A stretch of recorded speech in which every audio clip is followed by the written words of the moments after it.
Hallelujah, praise the lord Kalishia, praise the lord Yogita sister, praise the lord. कैसे हो आप? आमेन। मैं विश्वास करती हूँ चंगे भले हो आप सब। आमेन। आइए आज हम सीखेंगे। मैं जो वचन लाई हूँ वो वचन परमेश्वर ने पहले ही आंटी के द्वारा प्रकट कर दिया है कि आंटी ने प्रार्थना की हन्ना के जीवन से। तो आज हम वचन भी सीखने वाले और सुनने वाले हैं हन्ना के जीवन से। जैसे कि लेस्ली ने हमसे कहा था कि कोई भी एक कैरेक्टर आप लोगों को जो पसंद है, मतलब जो भाता है, उसका स्वभाव भाता है, उसके ऊपर हमें मैसेज तैयार करके आना है। तो परमेश्वर ने मुझे इसी विषय में बातें की और मैंने हन्ना के ऊपर मैसेज तैयार किया। परमेश्वर ने मुझे मदद किया, पवित्र आत्मा ने। और आज हमारा विषय है कि हम हन्ना के जीवन से कुछ सीखेंगे। कुछ क्या, बहुत कुछ सीखेंगे। मैं जानती हूँ ये वचन आप लोगों ने बहुत बार सुना है। हमारी आंटी ने भी हमें कई बार इस वचन से सिखाया है। लेकिन परमेश्वर का जो वचन है ये खेत में छिपा हुआ वो धन है कि जितनी बार हम इसकी खोज करें उतनी बार हम नया धन पाएंगे। आमीन। क्योंकि ये एक वचन ऐसा है, परमेश्वर का वचन, जितनी बार हम खोज करते हैं, जितनी बार हम उसके ये करीब जाने की कोशिश करते हैं, उसे मनन करने की कोशिश करते हैं, उतनी बार परमेश्वर हमें नए नए धन से, नए नए वचनों से भरता है, नए हमें प्रकटीकरण देता है। तो वचन खाली नहीं जाएगा, मैं विश्वास करती हूँ। आइए हम एक छोटा सा प्रार्थना करेंगे और फिर हम परमेश्वर के वचन में चलेंगे। Hallelujah, thank you holy spirit, thank you Jesus. प्रभु मैं धन्यवाद करती हूँ परमेश्वर, आपकी महिमा, आपकी बड़ाई करती हूँ प्रभु, क्योंकि आपके जैसा कोई नहीं प्रभु। आप ही हमारा सामर्थ्यशाली परमेश्वर है जो हमें बुद्धि और ज्ञान और सामर्थ्य से भरता है प्रभु जी। मैं धन्यवाद करती हूँ परमेश्वर आज के इस वचन के लिए प्रभु, जो पवित्र आत्मा आपने परमेश्वर मेरे हृदय में डाला और मेरे मुख से इसे प्रचार होने के लिए मुझे मौका दिया प्रभु जी। मैं धन्यवाद करती हूँ परमेश्वर, पवित्र आत्मा आपको मैं अपने सम्मुख रखती हूँ प्रभु जी। मैं नहीं बल्कि आप बातें करो करके मैं मांगती हूँ यीशु के नाम से प्रभु जी। आपने परमेश्वर इस भवन में हमें खड़ा किया, हमें परमेश्वर एक मौका दिया, इसके लिए मैं आपका धन्यवाद करती हूँ प्रभु। मैं प्रार्थना करती हूँ परमेश्वर आज के दिन ये जो भी वचन आपकी ओर से आया है परमेश्वर, जो भी सुनने वाले कान है परमेश्वर, वो परमेश्वर सचमुच आशीष होकर जाएंगे प्रभु। जो समझने वाला और इसे परमेश्वर अपने हृदय में रखने वाला परमेश्वर मन है प्रभु, वो तृप्त हो जाएंगे परमेश्वर। मैं विश्वास करती हूँ प्रभु कि हम जरूर परमेश्वर इस छुपे छुपे धन से परमेश्वर हम तृप्त हो जाएंगे प्रभु जी। मैं विश्वास करती हूँ सारी कलीसिया परमेश्वर इस वचन से परमेश्वर आपके परमेश्वर पवित्र पवित्र शास्त्र से प्रभु बहुत कुछ परमेश्वर धन पाएंगे आज के दिन करके मैं धन्यवाद करती हूँ। आगे का समय आपके सम्मुख रखती हूँ प्रभु, यीशु मसीह के नाम से मांगती हूँ, सुन और कबूल कर। आमेन, हालेलुया, थैंक यू जीसस, धन्यवाद। आइए हम वचन में चलते हैं। इस वक्त पहला शमूएल से हम पहला वचन से पढ़ेंगे। आंटी हमारे लिए पढ़ेगी। आंटी को मैं रिक्वेस्ट करूंगी कि आंटी मेरे लिए पढ़े आज।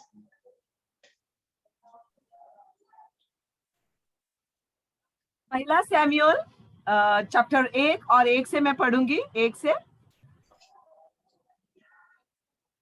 एफ्रेम के पहाड़ी देश में रामतैम सोमित नगर का निवासी एल्कना नामक एक पुरुष था। वह एफ्रेमी था और सूप के पुत्र तोहू का परपोता, इलीहू का पोता और एरोहाम का पुत्र था। उसकी 2 पत्नियां थी, एक का नाम हन्ना था और दूसरी का पनायना था। पनायना के 2 बालक हुए, परंतु हन्ना के कोई बालक न हुआ। वह पुरुष प्रतिवर्ष अपने नगर के से सेनाओं के यहोवा को दंडवत करने और मेल बलि चढ़ाने के लिए शिलो में जाता था। वहां होपनी और कितना था, बस थोड़ा सा आगे। ओके। वहां होपनी और पिनहास नामक इलाहे के 2 पुत्र रहते थे जो यहोवा के याजक थे। जब जब एल्कना मेल बलि चढ़ाता था तब तब वह अपनी पत्नी पिनायना को उसके सब बेटे बेटियों को दान किया करता था, परंतु हन्ना को वह दुगना दान दिया करता था, क्योंकि हालेलुया, आमेन, हालेलुया। हम देखते हैं जैसे परमेश्वर ने हमें बताया कि एल्काना की 2 पत्नियां थी, एक का नाम था हन्ना, एक का नाम था पेनिन्ना। और जब पेनिन्ना के पुत्र थे, मतलब बालक थे, लेकिन हन्ना को कोई बालक नहीं था, पुत्र नहीं थे उसके। लेकिन जब उसका पति होमबलि मेमबलि चढ़ाया करता था, तब वो अपने जो पेनिन्ना के जो बच्चे थे उनको दान दिया करता था, और अपनी पत्नी पेनिन्ना को भी दान किया करता था, लेकिन उससे दुगना दान वो अपनी पत्नी हन्ना को दिया करता था, क्योंकि वो हन्ना से भी प्रीति रखता था, क्योंकि वो जानता था कि ये इसके पास बालक नहीं है, इसके लिए वो दुखी है, इसके लिए एल्काना उसे अति प्रेम रखता था। आगे हम पढ़ेंगे।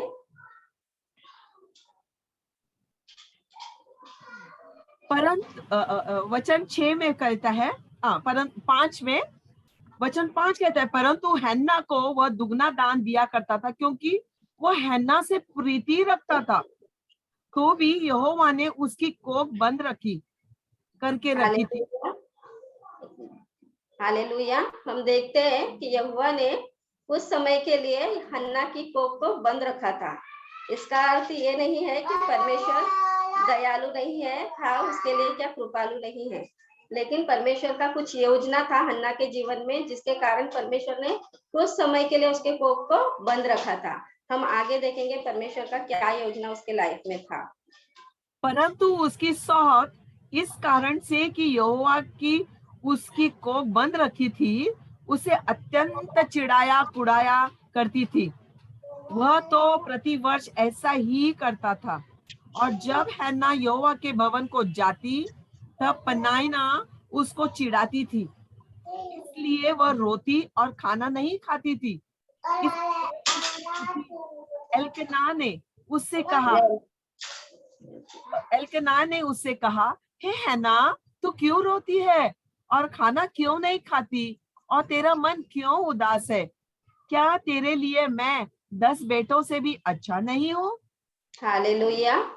देखो, उसका पति का प्रेम हन्ना के लिए बहुत था, लेकिन उसे अच्छा नहीं लगता था कि जब वो उदास होती थी, खाना नहीं खाती थी, वो रोती रहती थी, तो एल्काना को ये बात अच्छी नहीं लगती थी। उसका मन उसके प्रति दयावंत होता था। वो बोलता था कि मैं क्या तेरे लिए 10 बेटे से अच्छा नहीं हूँ। ये हम इससे जानते हैं कि एल्काना भी एक धर्मी पुरुष था। वो यहोवा का भय मानने वाला और विश्वास में चलने वाला एक धर्मी पुरुष था, जिसके कारण वो अपनी पत्नी को सांत्वना दिया करता था।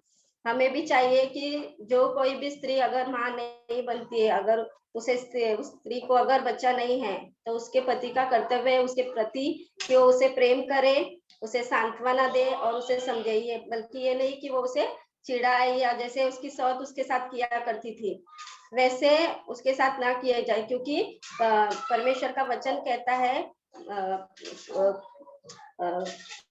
कोख का फल जो है वो स्वर्ग से आता है।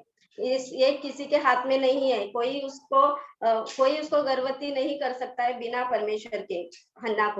हन्ना के कोख को परमेश्वर ने आशीष करने वाला ही था, लेकिन सब उसकी जो सौत थी वो उसको चिढ़ा कर, उसको सता के उसको इतना परेशान करती थी, लेकिन परमेश्वर ने उसे आगे हम देखेंगे, लेकिन जब उसका पति उसके साथ था, उसने उसको कभी तुच्छ नहीं जाना, क्योंकि उसने देखा कि उसकी दूसरी पत्नी को भी बच्चे हैं। लेकिन ऐसा ही होता है संसार में, जिसके पास है वो उसी के पास जाएगा, जिसके पास नहीं है उसको तुच्छ जानेगा। लेकिन एल्काना एक धर्मी पुरुष था, इसके लिए अपनी पत्नी के साथ वो बना रहा, उसको कभी उसने तुच्छ नहीं जाना, उसको हमेशा उसने सांत्वना दी, प्रेम दिया, दुगना प्रेम दिया।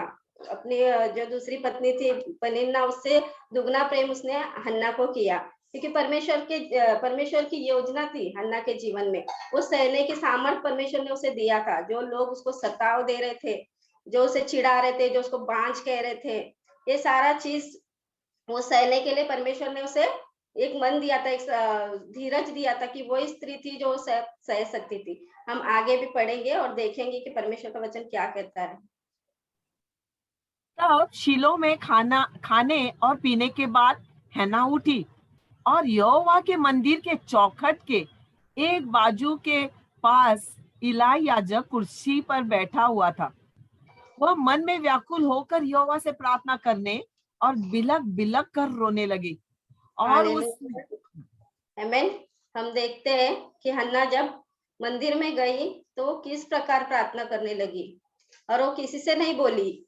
हम देखते हैं ना, हमें कोई दुख है, तकलीफ है, कोई हमें चिढ़ा रहा है, कोई हमें सता रहा है, तो हम क्या करते हैं, इसको उसको बताते हैं कि हमारे जीवन में ये तकलीफ है, हमारे जीवन में ये है, मुझे बच्चा नहीं हो रहा है, इसलिए मुझे लोग ऐसा ताना मार रहे हैं, लोग बोल रहे हैं। लेकिन हन्ना का देखो क्या लक्ष्य था, वो सीधा उठी और कहाँ गई, यहोवा के भवन को गई। यहोवा के भवन को गई और अपना सारा दुख तकलीफ उसने किससे शेयर किया, अपने कभी भी प्रिय, अगर हमारे जीवन में कोई दुख तकलीफ आता है, बहुत सी बातें आती है हमारे जीवन में, जो कुछ चीजें ऐसी होती है जो गुप्त है, हम किसी को बोल भी नहीं पाते कि हम किसको बोले बोले तो लोग हम पर हंसेंगे। ऐसा सभी का योजना होता है सामने वाले का कि कोई बताए तो हम उसके लिए उसे बल्कि सांत्वना न दे, बल्कि उसकी मजाक उड़ाया, कुछ भी हो सकता है। लेकिन हन्ना का लक्ष्य हम देखते हैं, हन्ना ने किसी से नहीं कहा, उसने जाके अपने मन की बात अपने यहोवा परमेश्वर से की। वो भी किस तरह कही उसने, वो इतना बिलक बिलक कर रो रही थी, इतना वो प्रार्थना कर रही थी परमेश्वर की। उसके बाजू में एलकाना एली बैठा था, एली याजक, उसे समझ भी नहीं आया, उसके मुंह के शब्द उसे सुनाई भी नहीं दिए। इतना वो लीन होकर परमेश्वर के सम्मुख गई, वो कितना उसके मन में दर्द होगा, कितना उसके मन में तकलीफ होगा, वो जिस तरह से रो रही थी परमेश्वर के सामने, और परमेश्वर से वो प्रार्थना कर रही थी कि परमेश्वर तू मुझे, अगर तू मेरी सुधि ले, अपनी दासी की तू सुधि ले और मुझे एक पुत्र देगा तो मैं तुझे तेरे भवन में उसे अर्पण करूंगी।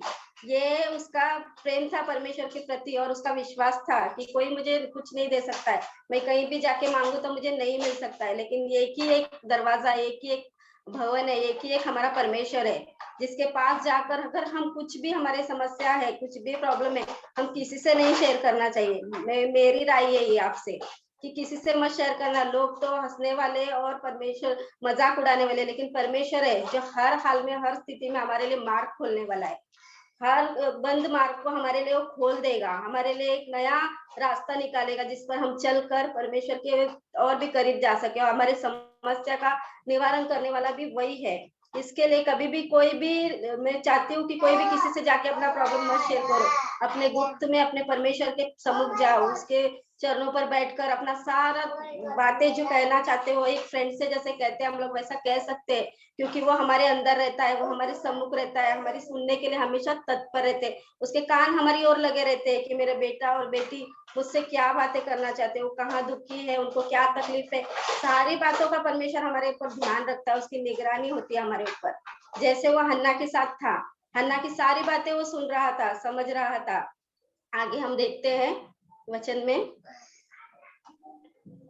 और हन्ना ने यह मन्नत मानी, हे सेनाओं के यहोवा, यदि तू अपने दासी के दुख पर सचमुच दृष्टि करे और मेरी सुधि ले और अपनी दासी को भूल न जाए और अपनी दासी को पुत्र दे, तो मैं उसके जीवन भर के लिए यहोवा को अर्पण करूंगी और उसके सिर पर छुरा फिरने न पाएगा। हालेलुया, आमेन। देखो उसने परमेश्वर से मन्नत मांगी कि जो पुत्र तू मुझे देगा उसे मैं तुझे ही अर्पण करूंगी। ये योजना परमेश्वर की थी। पहले से जब हमने देखा पहले कि उसने उसके कोख को बंद कर रखा था, ये योजना यहाँ पर शुरू होती है परमेश्वर की, क्योंकि उसने कुछ समय के लिए उसके कोख को बंद कर रखा था। जब हम देखते हैं कि हन्ना ने मन्नत मांगी परमेश्वर से कि मैं जो पुत्र तू मुझे देगा, अपनी दासी की सुधि लेगा, तो मैं वो पुत्र तेरे ही भवन में तेरे सेवकाई के लिए अर्पण करूंगी, और उसके सर पे छुरा नहीं फिरने पाएगा, क्योंकि छुरा फिराने का यहूदियों का एक रिवाज था उस समय पर कि जो भी पुत्र जन्मेगा उसका सर मुंडवाया, मतलब जो छुरा फिराया जाएगा। लेकिन उसने बोला कि इस पुत्र के सर पे छुरा ना फिर, वो रिवाज को भी उसने खंडित किया, बोला मैं उससे पहले तुझे अर्पण करूंगी मैं मेरे इस पुत्र को, और वो ईमानदार रही। आगे हम देखते हैं, तब वो यहोवा के सामने ऐसी प्रार्थना कर ही रही थी, तब इलाई उसके मुंह की ओर ताक रहा था। हन्ना मन ही मन कह रही थी, उसके होंठ तो हिलते थे परंतु उसका शब्द न सुनाई पड़ता था, इसलिए इलाई ने समझा कि वह नशे में है। तब इलाई ने उससे कहा, तू कब तक नशे में रहेगी, अपना नशा उतार। हन्ना ने कहा, नहीं है मेरे प्रभु, मैं तो दुखिया हूँ, मैंने न तो दाख मधु पिया है और न मदिरा। मैंने अपने मन की बात खोलकर यहोवा से कही है। हालेलुया, आमेन। अपनी दासी को ओछी स्त्री मत समझना, और जो कुछ मैंने अब तक कहा है वह बहुत ही शोकित होने और चिढ़ाई जाने के कारण कहा है। इलाई ने कहा, कुशल से जा, इज़राइल का परमेश्वर तुझे मन चाहा वर दे। हालेलुया, परमेश्वर तुझे मन चाहा वर दे। उसने कहा, हालेलुया।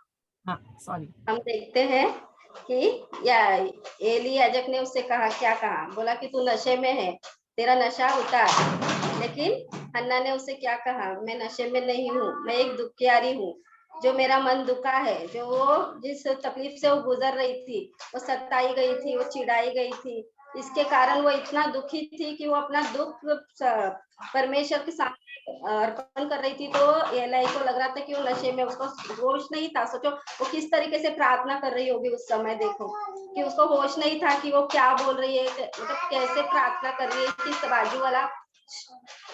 बाजू वाला जो बैठा है वो एली याजक, उसको भी नहीं सुनाई दे रहा था, उसका सीधा संपर्क परमेश्वर से हो रहा था, उसकी सीधी बातें परमेश्वर से हो रही थी, वो परमेश्वर से कह रही थी और परमेश्वर सुन रहा था। और बाजू में जो एली याजक बैठा था वो भी उसकी प्रार्थना को ना सुन पाया ना समझ पाया।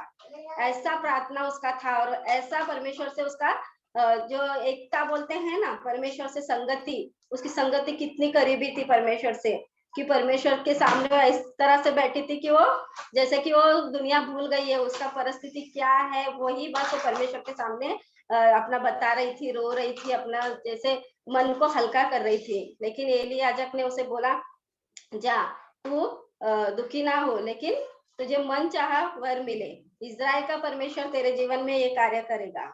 आमेन, हालेलुया।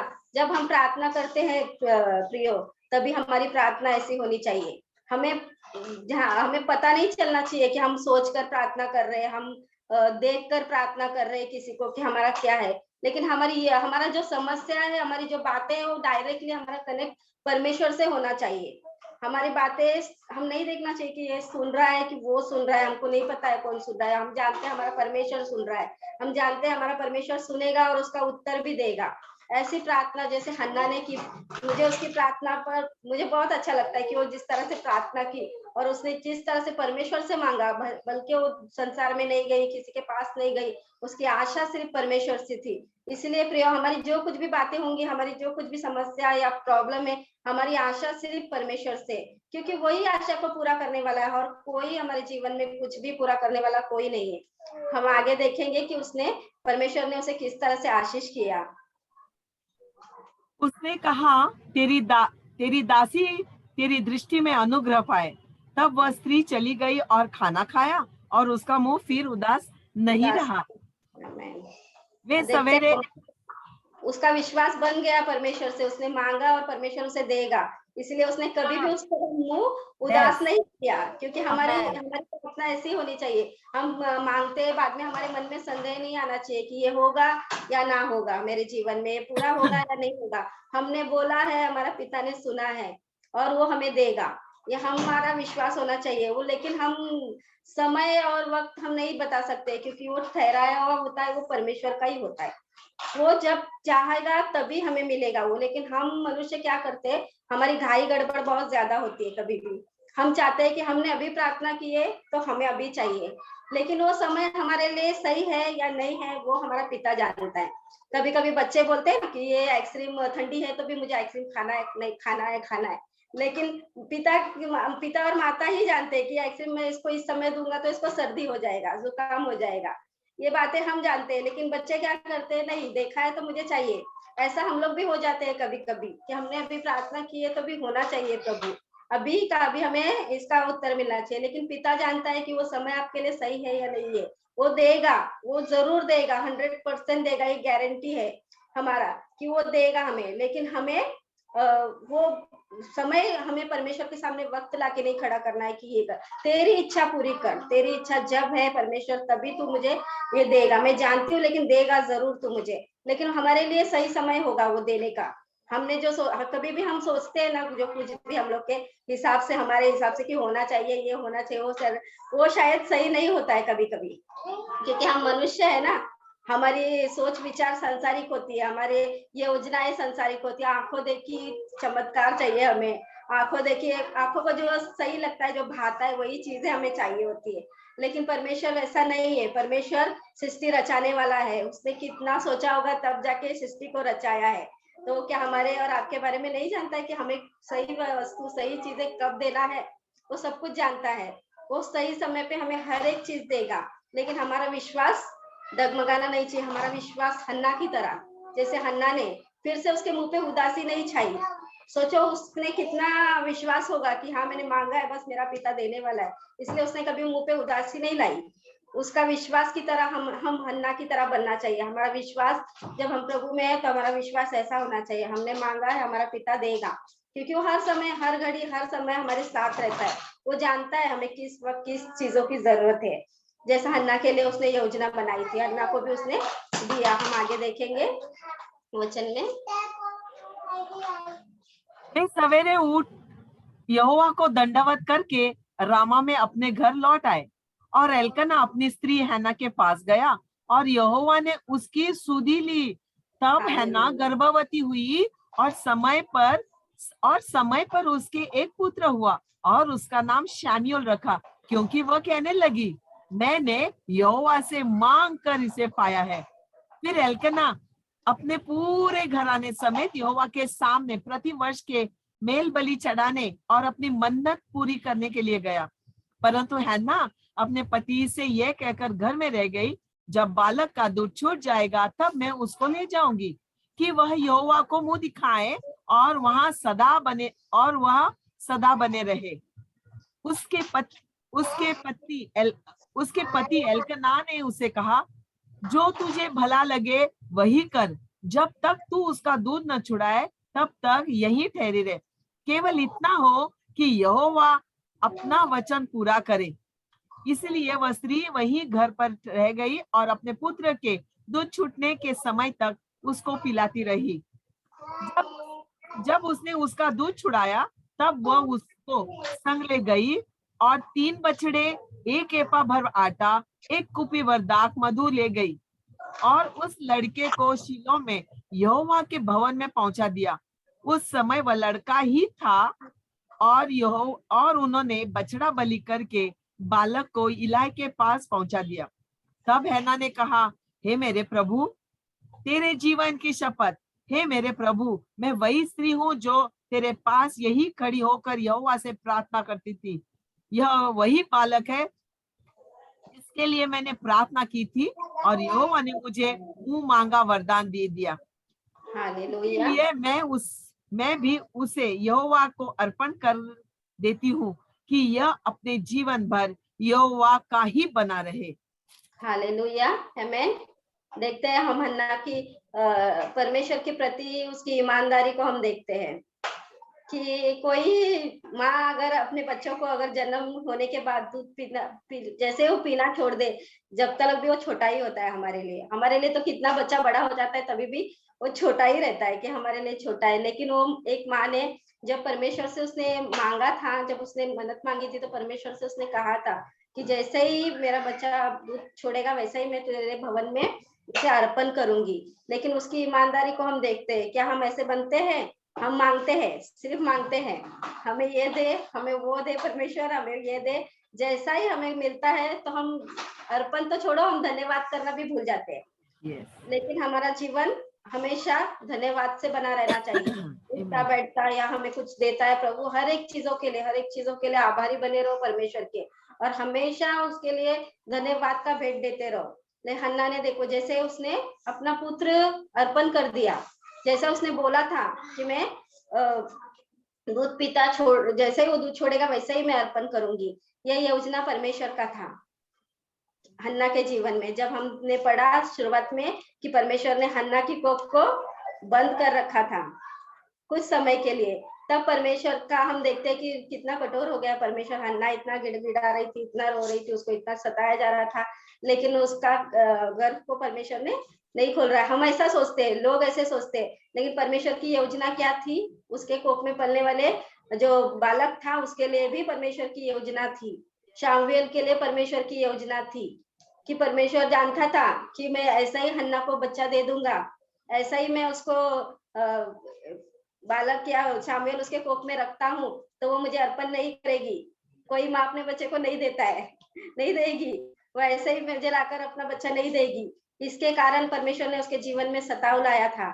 इसके कारण उसे परमेश्वर के भवन में आना पड़ा और परमेश्वर से उसने वाचा बांधा ना कि मैं अपना पुत्र तुझे दूंगी। ये परमेश्वर का योजना था कुछ समय के लिए उसका कोख बंद रखने का, क्योंकि उसने मन्नत मांगा है तो वो आकर मुझे ये पुत्र को पूरा करे। क्योंकि वो पुत्र भी जो शामुएल था वो परमेश्वर का सेवक था। परमेश्वर चाहता था कि वो उसके भवन में बढ़े, उसकी आत्मा में बढ़े, उसके कार्यों में बढ़े। यही परमेश्वर का योजना शामुएल के जीवन से था। जैसे बोलते हैं ना कि गर्भ में रचने से पहले परमेश्वर ने उसके ऊपर चित्त लगाया था कि वो आगे क्या करेगा। क्या करेगा। ये बात हन्ना के कोख में उसने रखने से पहले उस पर चित्त लगाया था कि शामुएल आगे जाकर क्या करने वाला है या उसका सेवक बनने वाला है, उसके जीवन का क्या योजना है। लेकिन ये बात हन्ना नहीं जानती थी। लेकिन परमेश्वर ने हन्ना को इसके लिए ठहराया था कि तू रुक जा, मैं तुझे पुत्र दूंगा जिसको उसने अर्पण किया। लेकिन हम देखते हैं कि हन्ना ने अपना वादा निभाया परमेश्वर से। उसने बोला था तो उसने किया। लेकिन यही हमारे जीवन में भी होना चाहिए प्रियो। जब हम मांगते हैं कोई भी चीज, और मैं जानती हूँ हर एक चीज परमेश्वर देता है, हर एक चीज हमारे पास जो आती है वो परमेश्वर की ओर से आती है, उसकी भेंट होती है, उसका अनुग्रह होता है, उसका प्रेम होता है हमारे ओर, जहाँ जिससे हमें मिलती है हर एक अच्छी वस्तु है परमेश्वर की ओर से ही हमें आती है। तो मैं आपसे विनती करती हूँ कि आप लोग हर एक चीजों के लिए आभारी बने रहो, धन्यवाद करो परमेश्वर का। जो भी चीज आपके पास मिला है, भले वो एक पेन हो, एक पेंसिल हो, जो कुछ भी आता है, मैं मेरे बच्चों को सिखाती हूँ। जैसे आंटी भी बोली थी कि मैं अपने बच्चों को सिखाती हूँ, कोई अगर तुझे एक पेंसिल भी देता है तो वो परमेश्वर की ओर से आता है। तो उसके लिए हमें क्या करना है, अपने बच्चों को भी हमें सिखाना है कि हम धन्यवाद का भेंट दे। जहाँ हम लोग धन्यवाद करते हैं वहां पर ही आशीष आती है। हम लेकर भूल जाने वाले लोगों के जीवन में आशीषें नहीं आएगी, क्योंकि परमेश्वर भी देकर देखता है कि कौन कितना मेरे प्रति ईमानदार है, कौन कितना मेरे प्रति प्रेम रखता है। जो प्रेम रखता है वही धन्यवाद देता है। जो प्रेम नहीं रखता है वो धन्यवाद देना भूल जाता है, वो चीजों को लेकर ही लवलीन हो जाता है, उसकी जिंदगी उसी में खुश रहती है। लेकिन हम लोग ऐसे नहीं होने चाहिए। हमारा जीवन मसीह का जीवन है। हमें परमेश्वर ने हर एक चीज में धन्यवाद, क्योंकि हम यीशु मसीह का ही उदाहरण लेते हैं। यीशु मसीह ने जब कुछ भी प्रार्थना किया, जो कुछ भी कार्य किया, जब भी उसने पहला धन्यवाद कर परमेश्वर को किया है। हर एक रोटी तोड़ी तो उसने कहा प्रभु धन्यवाद, मेरे पिता धन्यवाद। उसने चंगाई दी तो परमेश्वर को धन्यवाद कहा, अपने पिता को उसने धन्यवाद कहा। तो हम मसीह के बच्चे, हम प्रभु के बच्चे, तो हमारे अंदर भी उसके गुण होने चाहिए, प्रकट होने चाहिए कि हमें हर एक चीज के लिए परमेश्वर का आभारी रहना है। मुझे आभारी रहने को बहुत अच्छा लगता है। मैं बहुत इस बात में लवलीन रहती हूँ। मुझे कुछ भी मिला, कुछ ना मिला, एक वो सॉन्ग है ना, कुछ मिले या ना मिले प्रभु की स्तुति हो। तो हमारे जीवन में ऐसा हमेशा बना रहना चाहिए। ये बातें हमेशा हमें परमेश्वर का धन्यवाद करना चाहिए। जैसे हन्ना, जैसे वो धन्यवाद करती थी, धन्यवाद का भेंट भी उसने परमेश्वर को अर्पण किया। जैसे हमारे जीवन में भी परमेश्वर बहुत सारी चीजें करता है। हम बोलते हैं प्रभु मुझे ये वरदान दे, मुझे चंगाई करने का वरदान दे, मुझे बाइबल पढ़ने का वरदान दे, मुझे वचन को परमेश्वर लोगों के सामने लेके जाने का वरदान दे। हर एक चीजों से परमेश्वर हमें तृप्त कर रहा है कि नहीं कर रहा है? मुझे तो कर रहा है कलीसिया। मैं विश्वास करती हूँ कि मुझे हर एक चीजों में परमेश्वर बढ़ोतरी दे रहा है, हर एक चीजों में परमेश्वर मुझे लेकर चल रहा है, हर एक चीजों बातों में, क्योंकि मैं मांगती हूँ और वो देता है। वैसे हर एक चीजों को हमको परमेश्वर के सामने अर्पित करना है। जैसे हन्ना ने अपने पुत्र को अर्पित किया था, जैसे वो आभारी बनी, जैसे वो परमेश्वर की शुक्रगुजार रही कि प्रभु तूने दिया मुझे, ऐसा हमें हर एक चीजों के लिए। हम कभी कभी क्या मनुष्य है ना, हम लोग लेते हैं, फिर बाद में हमारे अंदर वो आ जाती है, घमंड आ जाता है, फूल जाते हैं हम लोग कि हाँ बाबा मुझे ये चीज आता है, मुझे वो चीज आता है। वो कहाँ हमको, हम मसीह लोगों में वो बातें नहीं आनी चाहिए। हमारे अंदर कोई चीज की घमंड नहीं आना चाहिए, हमारे अंदर कोई चीज का अब फूलना नहीं चाहिए हमें कि ये चीज हमें आता है। हर एक चीज हमें परमेश्वर की ओर से मिलता है। परमेश्वर वरदान हमें मिलते हैं तो परमेश्वर की ओर से मिलते हैं। परमेश्वर हमें चलाता है तभी हम चलते हैं, जब भी वो हमें सिखाता है तभी हम सीखते हैं। बिना हम पवित्र आत्मा के हम कुछ नहीं सीख सकते, क्योंकि वो हमारा सहायक है। क्योंकि प्रभु ने कहा ना, मैं जाता हूँ पिता के पास, लेकिन मैं तुम्हारे लिए सहायक रखता हूँ, जो तुम्हें सिखाएगा, जो तुम्हें चलाएगा। तो वो सहायक हमें हर पल हर घड़ी हमें मदद करता है हर एक कार्य में। उसके लिए हमको कभी भी हमें फूलना नहीं चाहिए। हमें कुछ भी बात के लिए ये नहीं होना चाहिए कि मुझे ये आता है। हमें कुछ नहीं आता है, हम कुछ नहीं, हम शून्य हैं, हम कुछ भी नहीं है, हम जीरो है। क्योंकि जीरो से हमें परमेश्वर ने बना रहा है, हमें हमें रचा रहा है प्रभु। हर एक स्टेप में हमें 0 से 1 बनाएगा, 1 से 2 बनाएगा। क्यों? हाँ, जब हम आभारी रहेंगे, जब हम परमेश्वर का धन्यवाद करेंगे। नहीं तो हम 0 के 0 ही बने रहेंगे। क्योंकि परमेश्वर जो धन्यवाद नहीं करता है, जो आभारी नहीं रहता है, हम कितने चीजों को, कितने लोगों को हमने बाइबल में देखा है, परमेश्वर ने उस पदवी से उन्हें हटा दिया है। इसके लिए कभी भी हमें कुछ भी चीज मिला है, कुछ भी चीज परमेश्वर ने हमारे जीवन में किया है, तो उसके लिए हमें हमेशा हमेशा धन्यवाद करना चाहिए। हमें हमेशा आभारी रहना चाहिए। मैं ये बात हन्ना के जीवन से सीखती हूँ कि वो कैसे आभारी रही और कैसे उसने अपने पुत्र को अर्पित किया। लेकिन हम देखते आगे, आगे हम पढ़ेंगे। आंटी पढ़ो।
ओके तब हैन्ना ने प्रार्थना करके कहा, मेरा मन यहोवा के कारण मगन है, मेरा सिंह यहोवा के कारण ऊंचा हुआ है, मेरा मुंह मेरे शत्रुओं के विरुद्ध खुल गया है, क्योंकि मैं तेरे किए हुए उद्धार से आनंदित हूँ।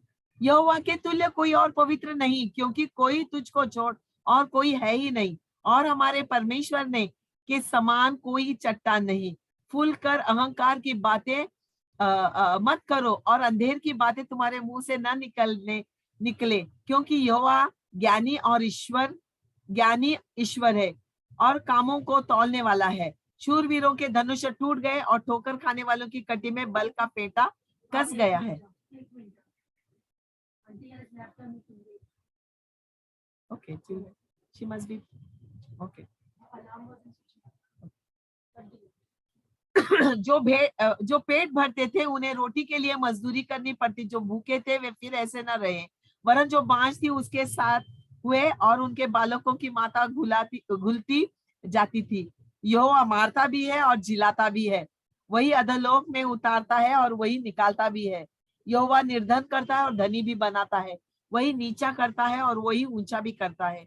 वह कंगालों को धूलि में से उठाता और दरिद्र को घूरे में से निकाल खड़ा करता है ताकि उनको अधिपतियों के संग बिठाए और महिमायुक्त सिंहासन के अधिकारी बनाए, क्योंकि पृथ्वी के खंभे यहोवा के हैं और उसने उन पर जगत को धरा है। वह अपने भक्तों के पांवों को संभाले रखेगा, परंतु दुष्ट अंधियारे में चुपचाप पड़े रहेंगे, क्योंकि कोई मनुष्य अपने बल के कारण प्रबल न होगा। जो यहोवा से झगड़ते हैं वे चकनाचूर हो जाएंगे। वह अपने विरुद्ध आकाश में गर्जना और पृथ्वी की छोर तक न्याय करेगा और अपने राजा को बल देगा और अपने अभिषिक्त के सिंह को ऊंचा करेगा। Hallelujah Jesus. तब एल्कना रामा को अपने घर चला गया और वह बालक इलाई के सामने यहोवा की सेवा टहल करने लगा। No, she hasn't joined. Okay.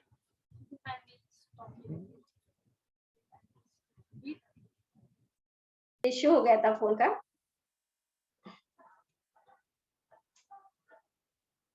आइए हम कहा आंटी आवाज नहीं आ रही है।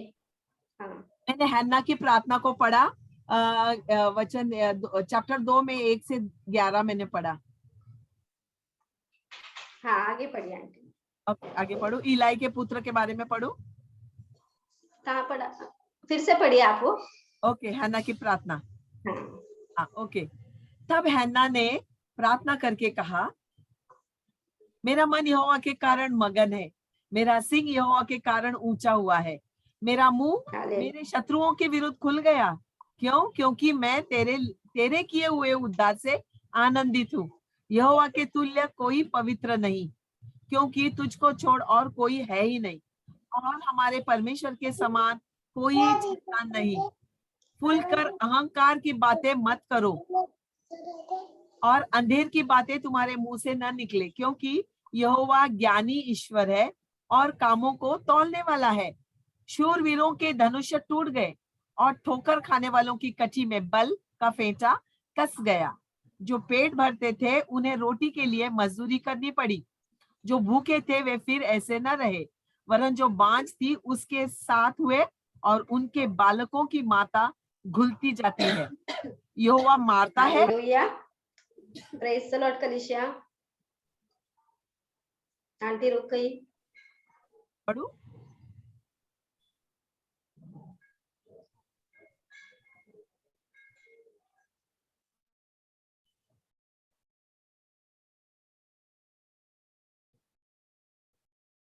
रेबेका आंटी हमारी आवाज नहीं आ रही।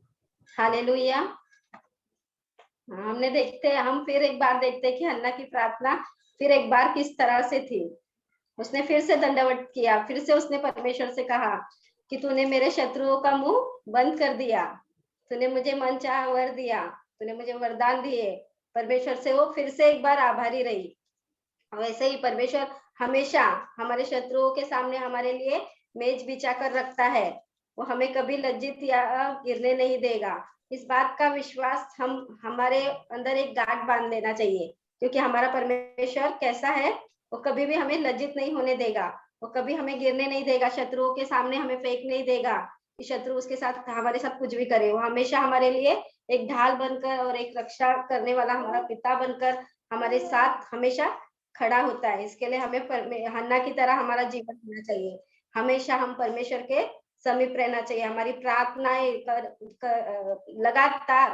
लगातार हम किसी चीजों के लिए प्रार्थना कर रहे हैं तो आप निराश मत होना मेरे भाई या बहन।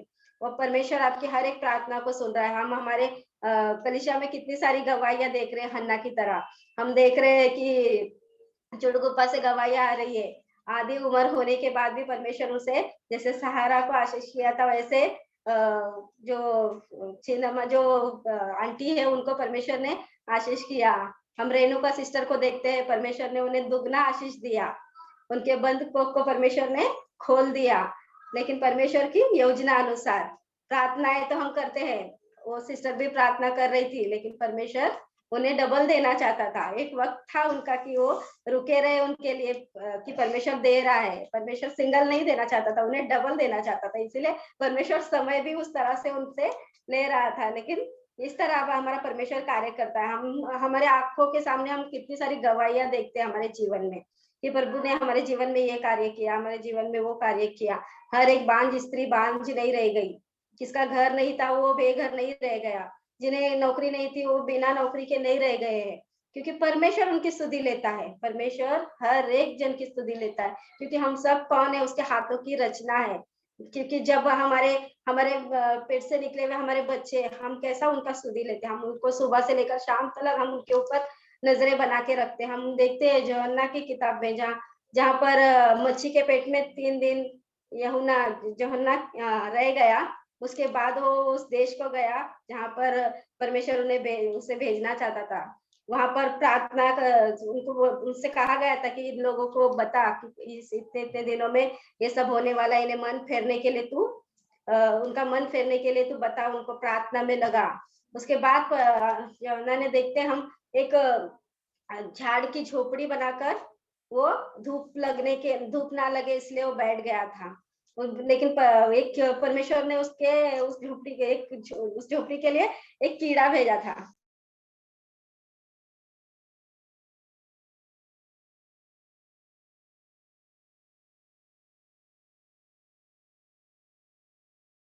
आ रहा है आंटी आवाज?